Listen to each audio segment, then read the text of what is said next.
week on Just Gay Stuff podcast, we sat down with the current Brisbane cast for the first ever production of Fun Home. Fun Home is the real coming-of-age story of Alison Bechdel, who, while grappling with her own identity and sexuality, is forced to explore the complexities of family, life, and death, especially after discovering some major secrets involving her father. In this interview, the voices you will hear in order are Adam, who's playing Bruce, Grace, the choreographer and assistant director, Sherryl-Lee, the director of the show, Emma, who is playing Joan, Michael, who is playing middle Alison, Aurelie, who is playing adult Alison, and Diedre, who is playing Helen. Fun Home is running at PIP Theatre in Milton, in Brisbane, from August 29th to September 14th. Please enjoy.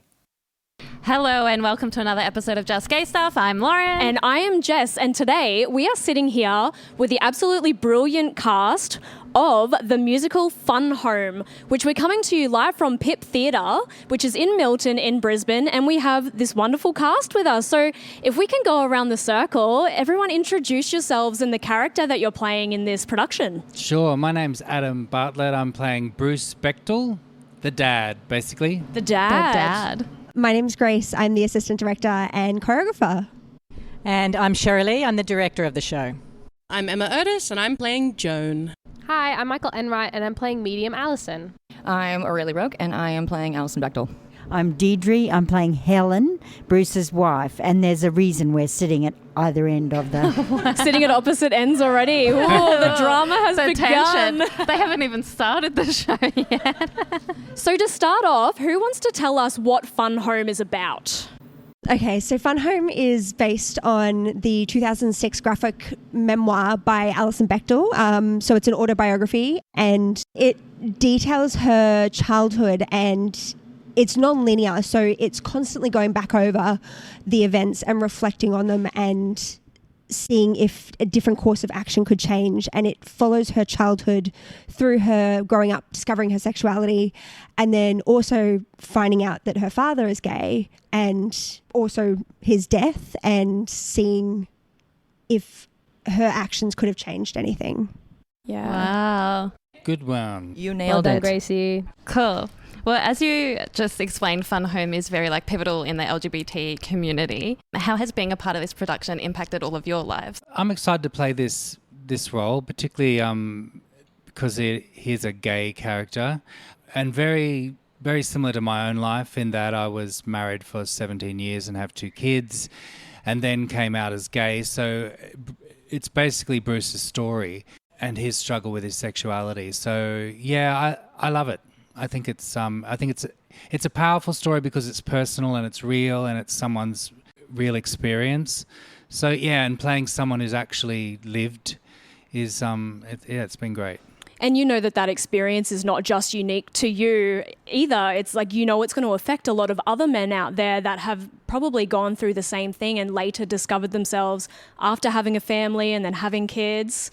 So that's probably going to affect the audience in a way that makes them feel less isolated. Yeah, absolutely. I think it's a story that needs to be told, particularly now, that there are choices and you don't have to make the choice that Bruce took at that time. So yeah, I think stories like this, they help other people to embrace themselves and come out, be themselves. So it's good. Excellent. Yeah. This show was an absolute dream come true for me. I was so over the moon when Sherryl-Lee asked me to be a part of it. And it's really awesome because there's not too much choreography in the show. There's a little bit. So it means I get to utilize my dance background, but also focus on the storytelling and psychological aspect of it. And I was actually speaking to my partner about this yesterday, that in my regular life, I'm a social worker.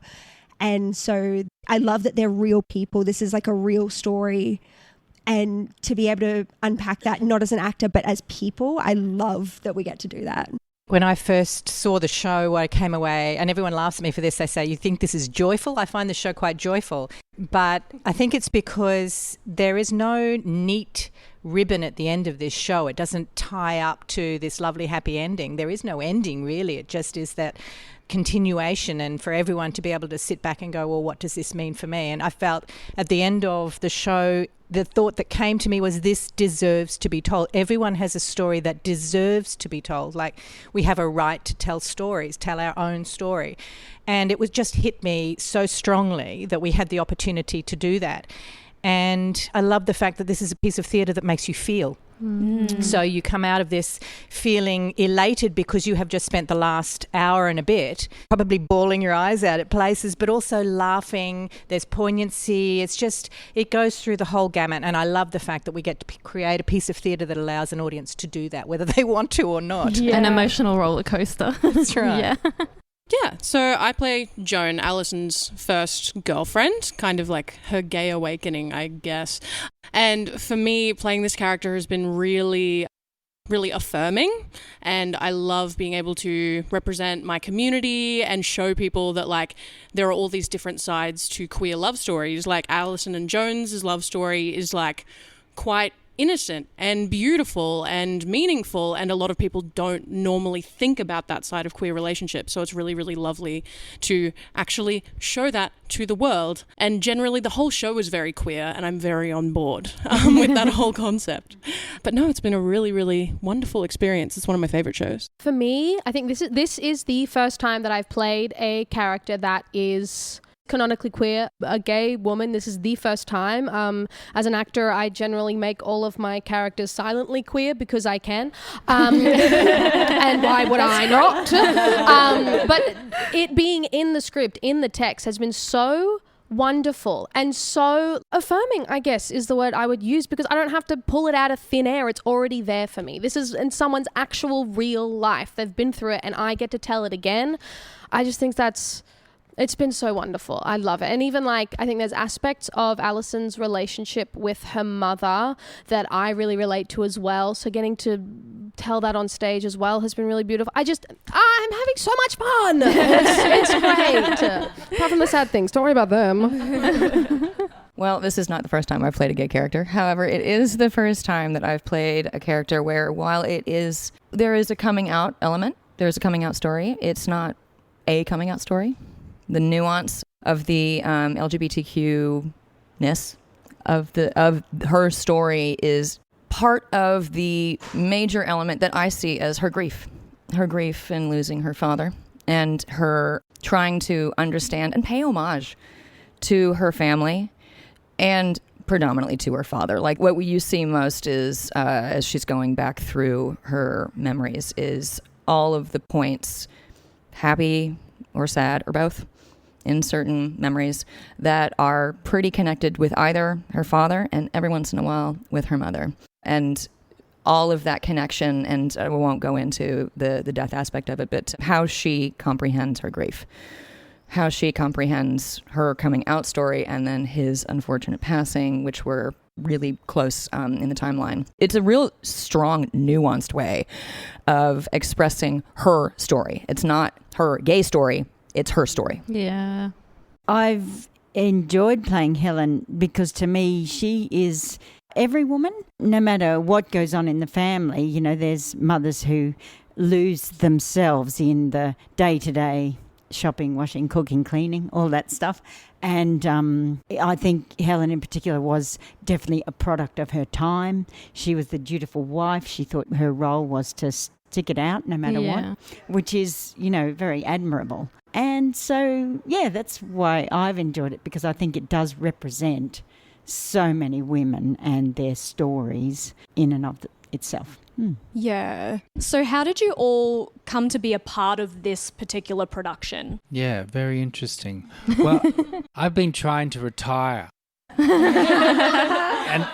and step back. But Diedre emailed me and said, I'm putting on this show, you should audition for the dad, it's a gay dad. And I was like, oh, that sounds interesting. I often know nothing about the show when I come to audition for it. I'm hopeless. Not like people that have studied for years. No, I'm hopeless. I think I might have Googled something or watched a brief snippet or something. I was, oh, that sounds cool, yeah. So that's how I got involved. She sent me an email. I thought, yeah, that's cool. And I thought, I haven't done a musical for 6 years, and I thought, no, I need to sort of stop watching Netflix and leave the house, you know, and get back into what I actually do love doing. Although it's been a while and it's pretty scary. I'm pretty terrified, particularly because this role is so emotionally vulnerable. Yeah. I'm like, why do I do this to myself? But it's like a roller coaster. It's sort of exciting and terrifying all at the same thing, acting, because you're stepping out there, you're bearing your soul. It's scary. It's challenging. Especially with a character that you're identifying quite strongly with as well. Yeah, I was going to say, does it feel therapeutic in a way? And I don't think there's anywhere to hide in this show. Well, there certainly isn't in my character. And I think that's what I love about the journey of it too, is that it's a complete journey. You get to explore all levels of emotion and get that sort of... Yeah, it's meaty. It's a meaty role. Anyway, that's how I came across it. To go off of what you were just saying, sorry, I'm turning this into a discussion. This is no longer a classroom one at a time situation. And I'm not raising my hand. I'm not doing it. Going off what you mentioned, there's no place to hide. Physically, there's no place to hide. We have audience on almost every side. There's only one wall. It's not a fully immersive black box theater, but it is a solid thrust stage. There is no aspect where someone isn't either looking at your face, your side, or your ass. Like particularly with a show like that. Yeah. It's like there's definitely no. There's no moment of breath. Sometimes as an actor, you can kind of turn and do We've a bit of chosen acting. a vulnerable show in an intimate setting. Yes, yes. And the fact that this is an intimate theater, everything is. I'll be sitting this close to the audience at a point where I have a feeling one of them's going to go, "What did he say?" No, darling, I'm in the show. I can't tell you. I'm not in your timeline. You're watching mine. I keep getting worried because most of our stuff is literally down in the front corner, like right in the corner. Every time we rehearse it, I'm always like, am I going to trip on their feet? They're so close while I have a gay panic. I'm so scared. Done. Just embrace it. Everyone's part of the show now. Welcome. And I think doing theatre already is such a vulnerable experience, and it's just and queer stuff. Yes, exactly. Yeah. Yes, and queer. Let's call it that. I love and that. it's just like maximized 10 times in such that like this intimate space. But it's really, really cool. I've never done anything like this before. It's really fun. When I was thinking about bringing the show to Brisbane, I thought I need a director who's extremely sensitive to the material and the topic. So I approached Cher first, and basically it all hung on what she said, like whether she was keen to take on the project. So we wouldn't be here if Cher had said no. Thank you, Sherryl-Lee. Because, I think what Cher has brought to the project is just such a beautiful warmth and insight and sensitivity and nuance to what we're doing, and just wonderful to have her on board. So much of directing something like this, a show like this, is being able to stand behind the cast and to acknowledge the vulnerability that they place on the stage, both personally and as actors. It's not just artists, it's people first, artists second. So it's not just these wonderful actors who just throw so much onto the stage, and we've been in rehearsals, we've decided we have to have tissues around the entire place. Like, they're giving so very much that you almost like feel like you have to pick up pieces at the end. But we might that's want to not put just tissues in the audience as well, I think maybe we might along have to. along the aisles. Handing out at the door. But can we hide them behind like a black napkin, so we're like, wow, like halfway through the show, surprise, Very it's a bits of the tragedy. props, someone behind us here, dear. Here we go. I think that the thing that really gets me is, having a daughter myself, it is that father-daughter relationship that is very powerful and that I really connect with. And, you know, the fact that she had lost her father, it's very poignant for me, that. Because there is a particularly strong connection between fathers and daughters, I think. And this is very much a father-daughter story. Yeah. How did you get on board, Grace? We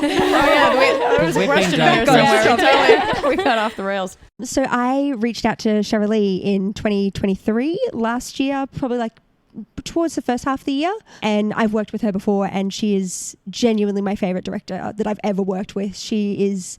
Everything that she puts on stage is so well thought out to the tiniest detail. She believes in actors first. Like, she's like, we've hired you to act.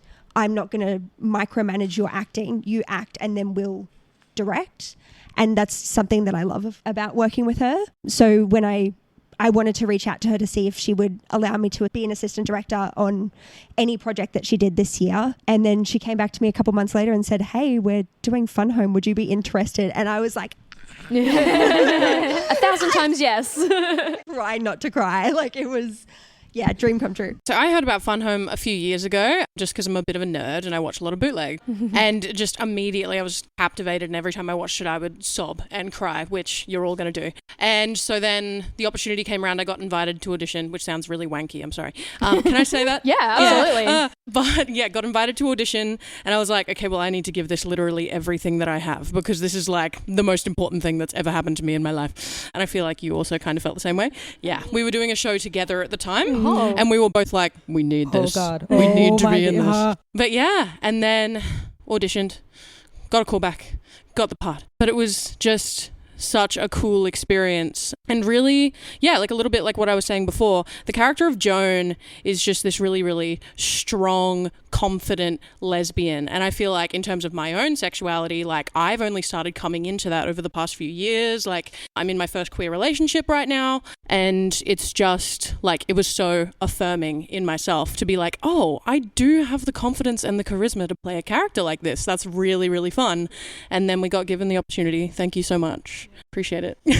Cute. I hope your partner doesn't hear first queer relationship. What do you mean? Is there a second coming? Excuse me. I need to send a text. Hold on. You have a few weeks. This won't come out for a few weeks. Yeah, no, I was very same as Emma. Was invited to audition, screamed and cried about it.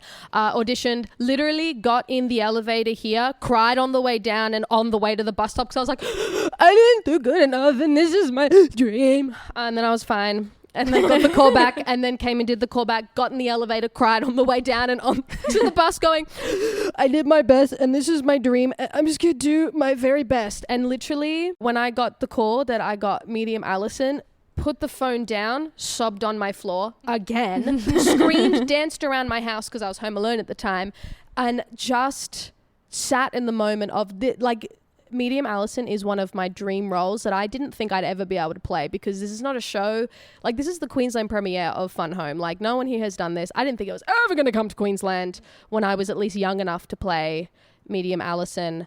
And the fact that it is here, and I have genuinely the privilege and the honor of telling this story and being a part of this show, and being a part of the show with such wonderful people is mind-blowing to me. I still cannot wrap my head around it. It's insane. Yeah. Well, I love that. Listening to you speak, you can tell how much it means to you. Yeah. You just left you just moved out of that house, didn't you? I did just move out of it. Yeah, She had a lovely post on her Instagram about you sang the song, which was so sweet. Yes, I sung the song the same spot where you got the phone call. It was so literally. So I had my little my dream on the role floor moment too. on She the got floor. in the exact position on the floor. Cool. Cute. Ray, okay. So you spoke a little bit about playing Alison. How have you related to her in that role in any way, or how have you felt taking on such a huge role? She reminds me a lot of my mama Missy in the 90s. Yeah. Actually. I do have personal connect, like the conversation with Bruce when medium Alison finally sends a letter to her parents saying that she's gay. The response that Bruce gives is somewhat similar to the response my mom gave me when I told her I was bi. Yeah. And I definitely feel that pretty strongly. But for the most part, I see a lot of my mama Missy in Alison Bechdel, including how she dresses. And not just in my costume, but in the research I've done and watching Alison Bechdel in interviews and listening to her in recordings and stuff. My mama Miss is gay, clearly. She's not my real mom, but I call her Mama Miss. I've known her since I was 12. And I mean, she's family. She basically helped raise me in the theater world. Mama, if you're listening, I love you. I hope you're enjoying Europe. So yeah, I'm trying to give the realism of Alison, and because she's a real person, I can't make anything up, clearly. She is not fictional. So I do keep that in mind, but there are certain elements every once in a while that I go, oh, that was Mama Miss that just came popping out of my body. That's my Mama Miss. Yeah, that's about, Is there an extra pressure behind playing someone who is a real person?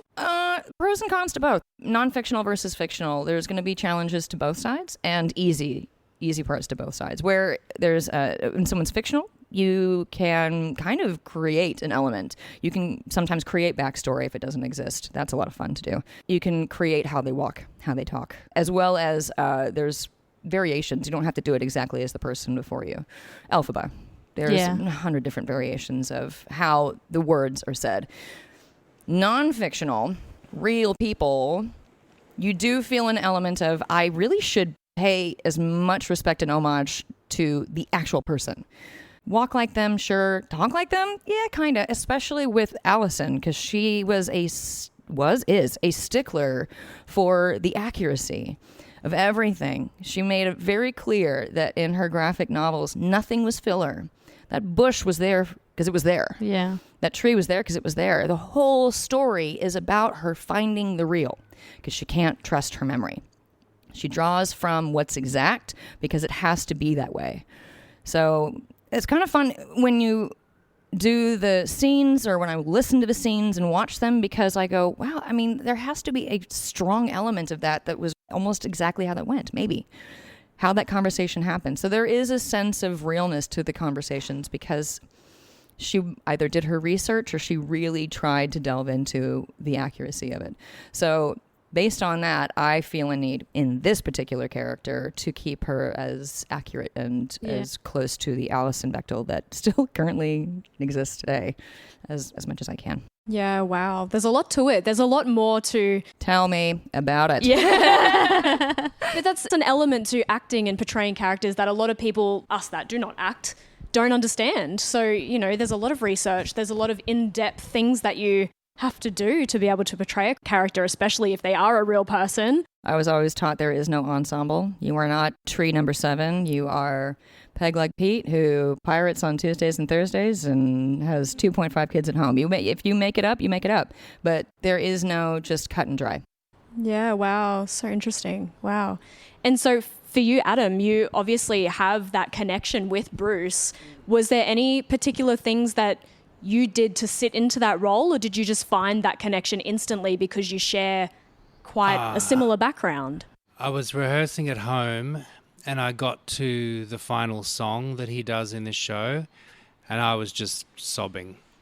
I just instantly connected to the words, to the lyrics. I knew exactly where he was emotionally in that space, which was good because I was like, okay, the emotion is there. I can tap into that. And I also felt that that's where I had to go in that song. You can't really hold it back. So in that way, I definitely connected. And as Ray was saying, I think the other amazing thing about this story is that the musical is very true to her original intention and her story and her cartoon. She had a heavy hand to play with that too. Like she was involved from start to finish with the musical as well. Because when you read parts of the cartoon in the original novel, there's scenes that are exactly in the musical as is, and it's so you have that reference. You have her novel reference to go back to. Really important to read that, the original story. Yeah, so yeah, I connected. But that's the other thing I was going to say. It's like I think if you're playing a very famous character, I think that's different. There's a lot more pressure. I mean, Bruce did exist, but he wasn't famous. So it's my interpretation of Bruce to try to be as true as possible to the text and the emotions of it. There's a lot of similarities. I feel I'm pretty much just playing myself with an American accent, which I'm working on. Is that challenging? Yes, It's really challenging. For Ray, it comes natural. It's so hard. It's so hard. No, I don't know how I'm doing it. It's not easy. How do you go judging everyone's trying? I don't. No, it's she's not good. It's not my job. And I've told everyone, I was like, I'm not going to overstep. And if you want my help, by all means, ask. I was taught how to say sure. Sure. Not sure, sure. And I think of Ray every time I say it. Yes. Sure. Now remember, that's not 100% of the time, though. You can say sure, but it's all in the element of it. And bin. It's all in the element. And Where bin. have you been? Where you been? Where you been? And brochures. And what's the other one? Trauma. Trauma. We're all learning here today. Thank you for joining us in our accent class, by the way. Yeah, we're learning along with you. Actually, that's probably the most challenging thing is the accent. To do it also emotionally as well with the accent. And you do have to constantly Yeah, it's not natural. I've heard that R's are the hardest. So those words, with Those harsh R's? You got to roll the R's. I remember seeing an interview with Daniel Radcliffe on Graham Norton where he was saying the hardest word for him was girlfriend. Girlfriend, New York, carport, I say, is New York. New York is tricky, especially there's one sentence, I think Small Alison says something along the lines of the army in Germany. Army in Germany. Yeah, you got to pronounce. They pronounce their R's. They're not like an R is R. Yeah. We sound like pirates. It's ridiculous. Yeah, I did not enjoy my accent for the first 6 months of living in this country. And out here we're just like army. Yeah. The army now. In Germany. Yeah. I know, there's some of the trickier ones also is Australians putting R's where they aren't supposed to be. So I would hear like Diedre or not here. I'm not hearing it here. Just in general, I've noticed that. This is her silent judging of you all. I'm not hearing it here at all. Side eye. Cool. But no, I don't. I don't give notes because I'm not the accent coach. I am just simply another actor, just the same as everybody else. And it's acting 101. You do not give another actor notes. That is rude. Rude. And kind of going back to like how Alison was very directly involved with this whole entire like cultivation of the show and the book, and I think a really, really interesting thing is the real life people's response to the show. Absolutely, yeah. Because they're out there, they exist. Like Joan was a real person and she's seen the show, and if you know anything about the show, there is one song that's a little bit strange, you'll see.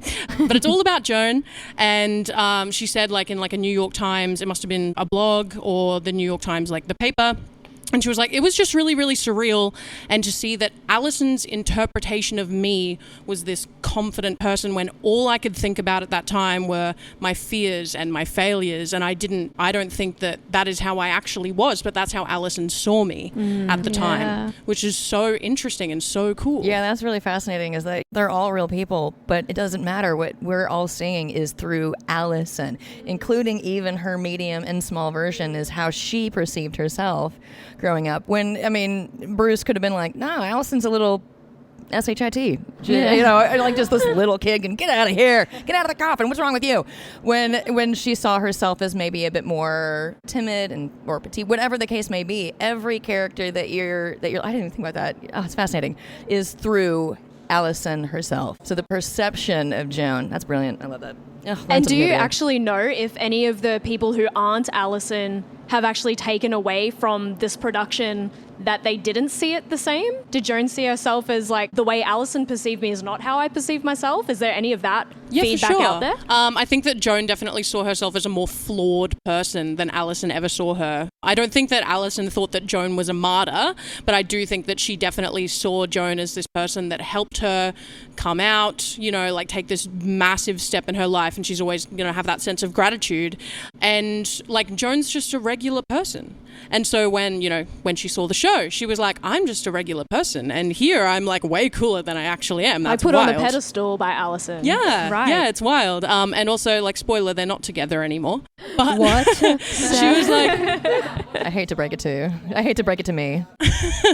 Watching a song on stage about sleeping with this person and then like her singing about me is very, very strange. And everybody's response to it, everybody laughing and thinking that I'm this cool person, is just wild. Yeah. And so, Michael, you play college Alison. Yes. Did you have to do any specific research to really dig deep into the layers of that character? You said it's a very pivotal role in Alison's life that you're playing. So what does that mean to you? Oh, I see.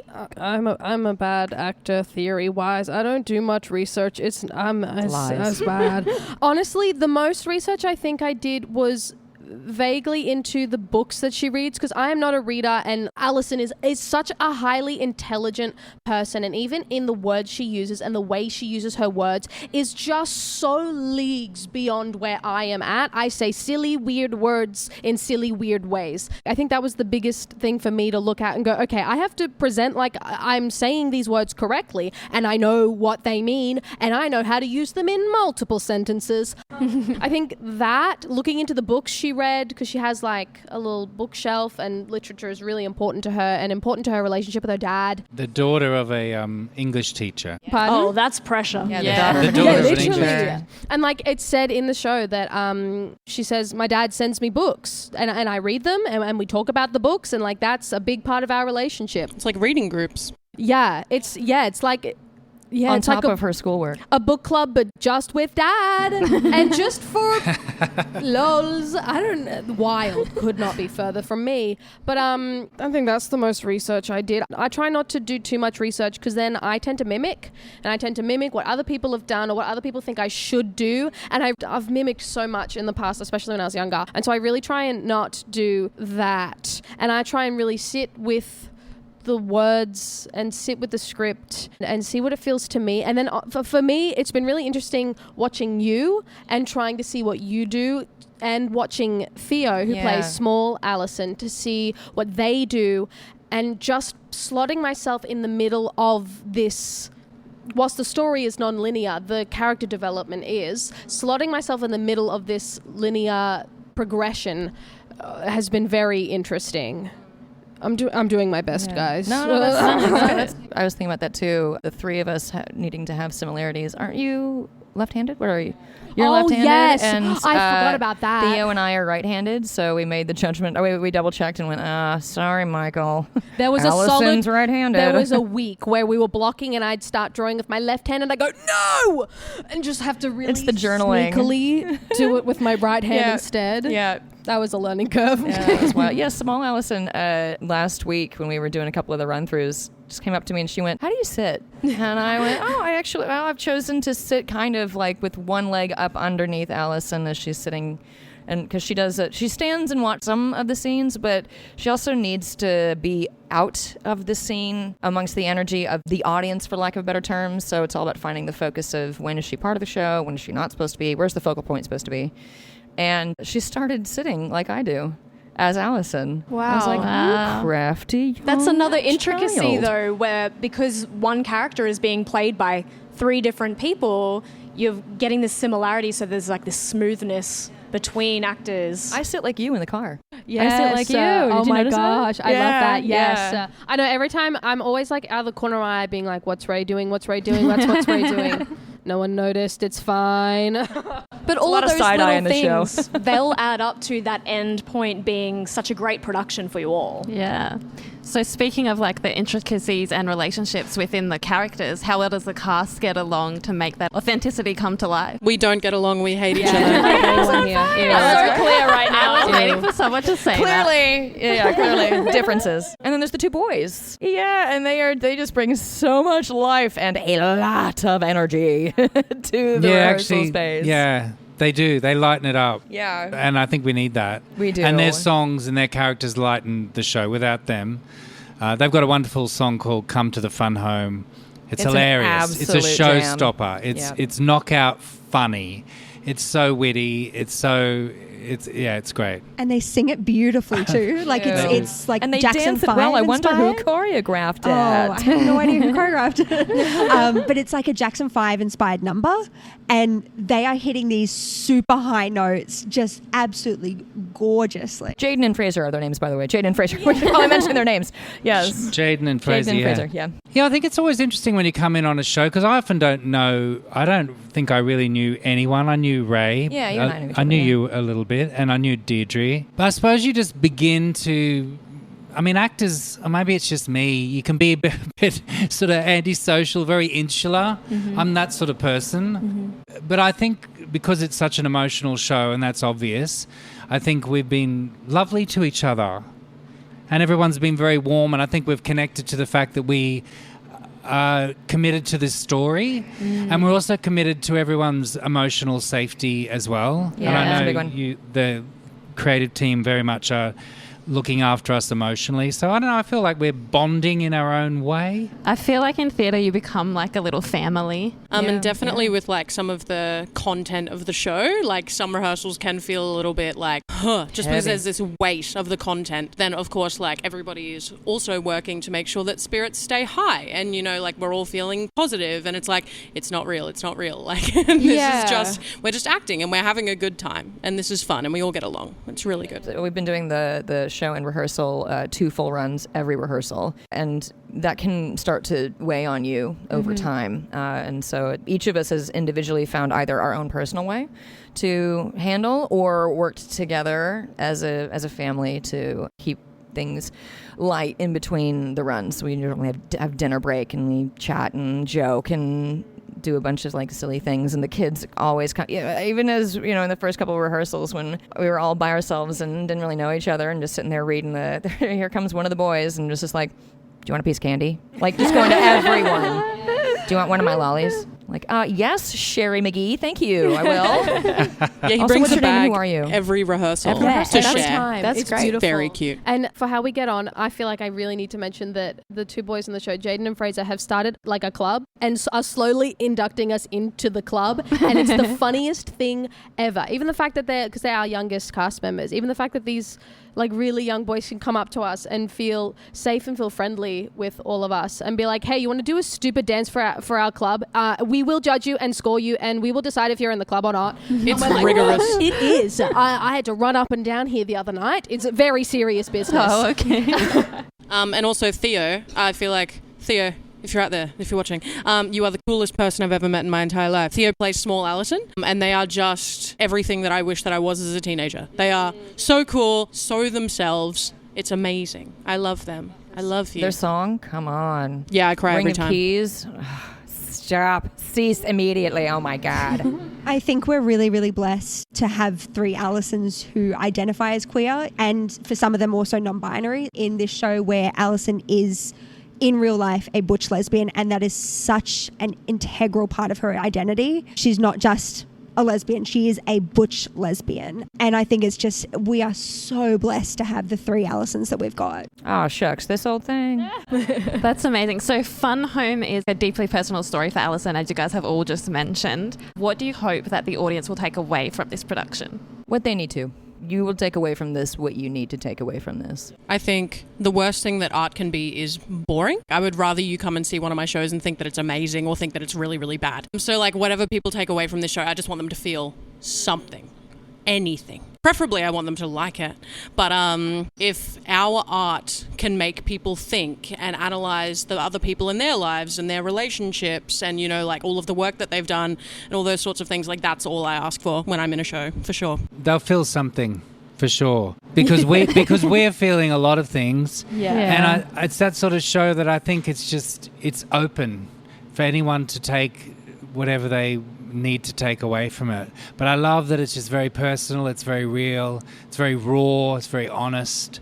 So I think they'll feel that they've felt something at the theatre, which is what I love to go. Like I love to get away from the theatre and go, wow, that moved me deeply. Whether it's happiness or sadness, it's like I feel like I was moved in some way. And I forgot definitely where I think was for 90 minutes. I definitely think this show will move people. I think the best outcome that you could have is at the end of an hour and 40 minutes when the audience leaves and goes and has a coffee or dinner somewhere, that around that table are conversations that are stimulated by what they've just seen. Yeah. Whatever those conversations are, and hopefully deeper than you normally would do, that having seen the show, what comes out of it from what opens up for them, that gets those conversations happening. That would just be the best outcome for me. I would love if everyone either called their mom and dad or their son and daughter after the show.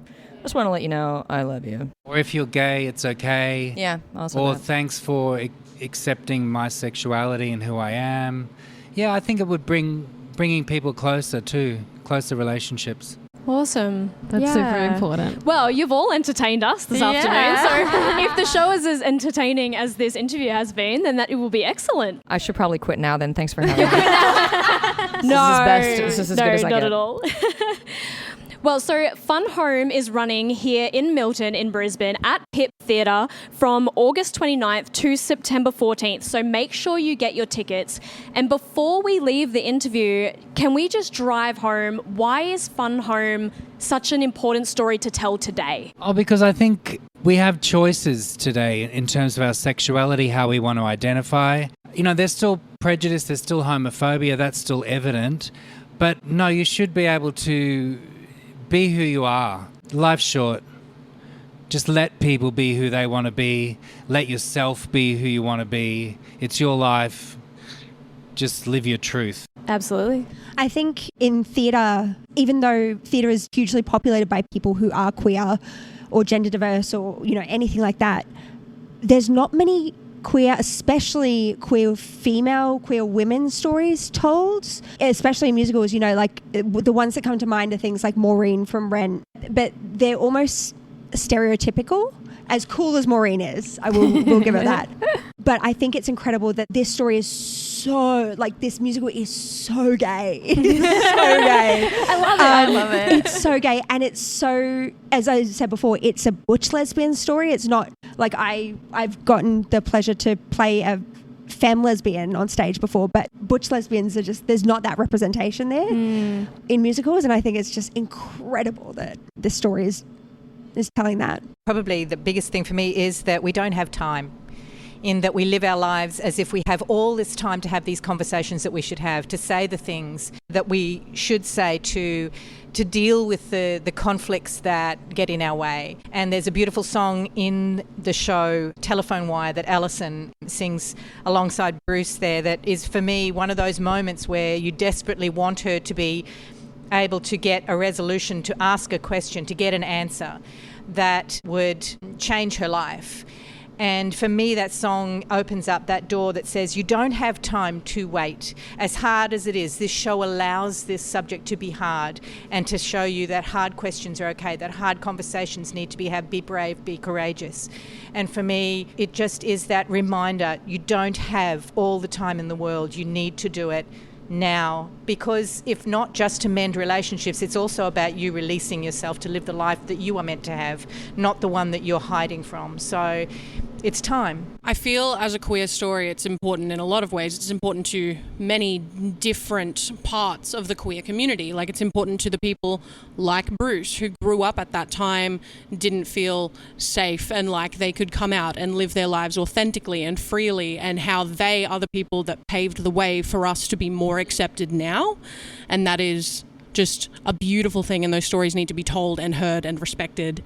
And then in terms of like young queer, in Alison's case, young queer women and girls, like in the song Ring of Keys, a lot of people think that young children and queerness shouldn't be associated because they think that it's related to a taboo or some sort of thing, but there's just this beautiful innocence in recognizing that she knows that she's different and she can see this thing and she doesn't quite understand it, but she has the ability to go and actually explore that and feel these feelings, and it's just really, really beautiful. And it's also just super gay. So yeah, I would 10 out of 10 recommend. I just have like one little thing to say. I'm going to say it right down the camera. Being yourself fiercely, loudly, and unapologetically is not only the bravest thing you can do, but it is seriously the most fun you can have with your life.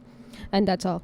It's pretty accurate. There are two major themes in this show, queer and family, and they both converge on acceptance. This show is all about Alison accepting who she is, both as a personality and as a queer individual, also accepting her father for the exact same reasons, and then dealing with the grief of that.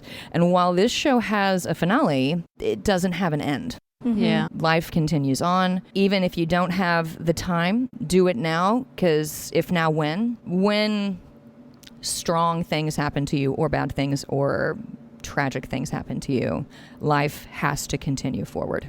It has to.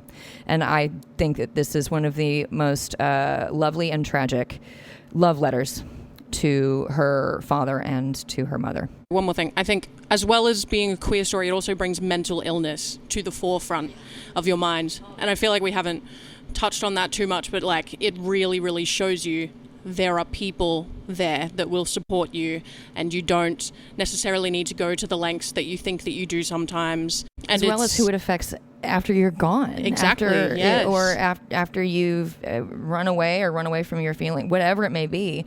You aren't the only one that's affected. You're right. We definitely should have touched on mental health a little bit more with this one, but yes. Yeah. To be fair, I think the mental illness aspect of it is much more unspoken in the script. It's not explicitly said Bruce is mentally ill. It is it's just present without coded. Being said. Coded, mental exactly. health versus mental illness. Yeah. And I think in that, we obviously aren't told from the get-go, Bruce is mentally ill and is having this, like, he's going down this terrible path, but it's not dissimilar to real life. We don't know what a lot of people are going through in our lives, and we don't know that they need our help and that we can do things for them. So like seeing it on a stage will hopefully make some people go, oh, I need to reach out to my loved ones and my friends and the people around me and make sure that everyone's okay. Like if you can recognize that within the story, you might start to be able to recognize it in other aspects of your life or your friends' lives and be able to go, oh, hey, I see some correlation here. Can I do something to help? I think it's my like, people? as they mentioned before, it's just starting those conversations. Yeah. There is a lot of if only I had known energy throughout, particularly the second half of the show, I'd say. And you just don't know what's running through someone's head. You just do not know. Well, I think you guys touched on everything. Yeah, really important conversations to have. And as we know, queer representation hasn't always been positive queer representation. So it's important to start conversations that can get us to positive representation. And it's about learning where we've come from to know where we're going. Yeah. And this is a great example of that story where Alison does process her sexuality and Bruce isn't able to do that. So it's like two very clear examples of dealing with sexuality and age and different factors as well. Yeah. So but Alison's embracing of her sexuality is a beautiful part of the story. Yeah. That's excellent. Yeah. Yeah, and while we have mentioned several times, this is a super gay show. It is not a super camp show. And there is a difference. Yeah. This would be, I would say, the most quintessential play trying to be a musical dramedy or tragicomedy, whatever phrasing you want to use. Yeah. Love it. It's not all super serious. It's not all super funny. It's real. Yeah. It's real.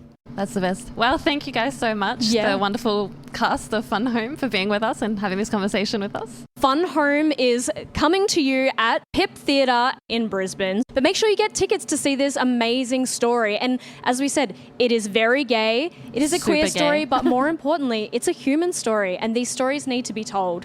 So we hope you've loved what you've heard here today from the cast themselves. And I think that's it. Hey, Yeah, that's it. Yeah, well, I think you need to... Remember to Stay gay, motherfuckers! I love it. Thank you thank so you much. guys so much. That just scratched an itch I really needed to scratch. I'm talking about, you're talking about, we're talking about just gay stuff. Thanks for joining us on another episode of Just Gay Stuff. Make sure to follow us at Just Gay Stuff Podcast on all your socials and write to us with your stories at justgaystuffpodcast@gmail.com.